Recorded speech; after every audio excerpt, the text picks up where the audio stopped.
Hi there, and welcome to this bonus episode of the Gazette's Hockey Inside Out Show. I'm Stu Count of the Gazette, joined by my regular partners here, former Canadiens teammates and 1986 Stanley Cup champions, Chris Nilan and Rick Green. Knuckles, the Canadiens finally ended the three-goalie system, dragged on there for a little while. They decided to send Jacob Fowler back to the Laval Rocket, keeping Samuel Montembeault and Jacob Dobes. Was that the right move? I think it's a good thing for him to go down there and play instead of being in this, threesome going on. It's crazy. You can only last so long with that. It's not fun. Goalies, someone's always pissed. They don't get enough time in practice. I want my net, blah, blah, blah. And then, you want to play. So I think it's important Fowler goes down there and plays. And let's see what the both of these guys do up here. Is Montembeault going to capture that success he had going there for a bit and get his game back where it has to be in order for this team to have some success? And, he can't be letting in these soft goals, these from way out or bad angles. And, has he been better? I think they got his attention. There's no question. But, that has to be like anything else. Consistency. And I've always liked Dobes. I do. He had a couple, so games there and struggled, but he's a battler and he's bounced back. I think he's done well. So it's a good thing he's down there. And I think they're trying to figure it out. Honestly, management, what are they going to do? Trade deadline here after the Olympics. You want that kid down there playing while the Olympic hockey's going on, right? You don't want him sitting around.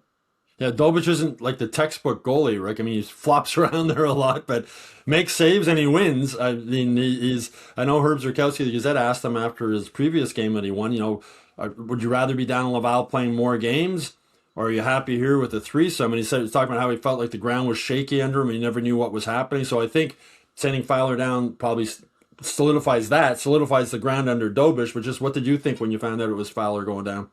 Well, look at time will tell, right? They're going to see Montembeault, they're going to see Dobes be given the opportunity to carry the ball here and get the job done. And if one of them struggles for an extended period, they have that luxury to bring the other kid back up and throw him in there, because as we're looking at the standings, it's going to get tight and really, really difficult to find ways to win. And these guys have to be, their best players each and every night. And let's see how they play out. They'll be given the opportunity and see how they respond. And the luxury they do have, if they have to make a move, they can make a move without having to worry about losing one of their goalies. But that being said, there may be some discussion on where they want to go with this group moving forward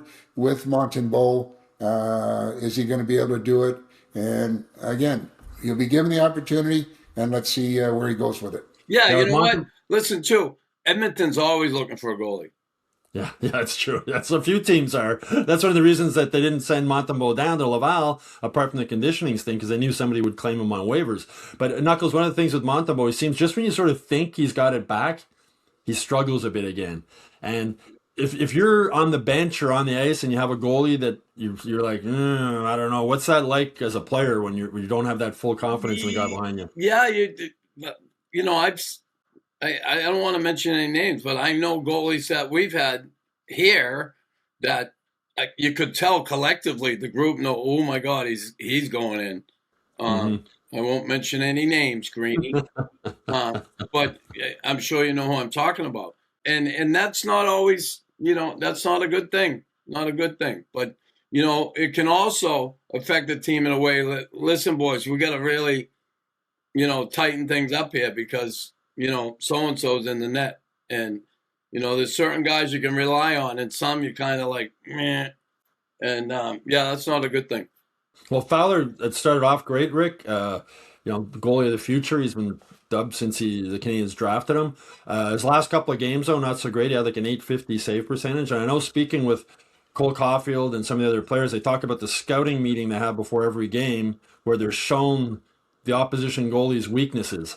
And if you have a weakness as a goalie in the NHL, they're going to find it pretty quickly. So I imagine back when you were coaching, Rick, that's something similar you guys had back then. Yeah, I mean, you look at all options to allow you or give the information to the players to have success against certain guys. And look at one thing remains the same, especially in today's game. You got an awful lot of bodies that are standing around in front of the net because nobody can move them. And you have to have a little bit of luck, I'll say, from the standpoint if pucks get through and you're a big goalie, you go with the percentages that the puck is going to go to this area. And, they have big goalies in their system, which is a bonus, but it's all about just stopping the puck. And, that's the bottom line. And they're going to need these guys being really good down the stretch because they're going to be challenged each and every night. Well, Kent Hughes said at his midseason news conference, the plan was not to call Jacob Fowler up as early as they did. Montembeault was struggling so badly that they had to do something to try and solidify the goaltending situation. Knuckles is hard to predict in the future, but who do you think might be the number one goalie at the end of this season or as this team gets ready to go into the playoffs? You never know. Listen, like I said, he got to go down there and do his thing and play. After the Olympics, man, you can't be horsing around. What's it, 32 games left in the season? You got to be at the top of your game down the stretch here going into the playoffs. And if they don't see that, they're going to have to make a move. They're going to have to make a move regardless. So I think he'll be back up here, honestly, for the end of the season. What about you, Rick? I mean, Montembeault, I guess, is the veteran, probably the favorite going forward, and they want to go with the rookie goalie in the playoffs. But as a former player coach, how do you handle that? Well, one thing for sure is you cannot deal with a goalie that is almost getting the job done. He has to get the job done. And if he's not doing it, bring up another one, bring up Fowler, let him, try and carry the ball and get the job that he's supposed to do. And that's stopping the puck in critical situations and consistency and, making good saves and just really playing well. And they have the potential. They have a pretty good group, but now we're going to see push comes to shove. Who's going to respond and get the job done? Because there's no room as we look around the league. All those teams that are struggling with goaltending that is questionable, they're not winning. And we don't want to get ourselves in a situation where we struggle in that department and we can't afford to, drop the ball and not be really good in the goalie performing what they're capable of performing. Canes are in a good position in that Dobes and Fowler both don't have to clear waivers, so they can have them sort of compete for that spot. But as of now, Dobes, I'm sure, is thrilled that the ground's a little bit more solid under him for the time being. Anyway, that's it for this bonus episode. I hope you all enjoyed it out there. We'll have a couple of more bonus episodes coming up over the next few days, so you can look for those. If you haven't done so already, please subscribe to the Hockey Inside Out YouTube channel. And in case you didn't already know, Hockey Inside Out is also available now on Spotify and Apple Podcasts, so you can find us there too.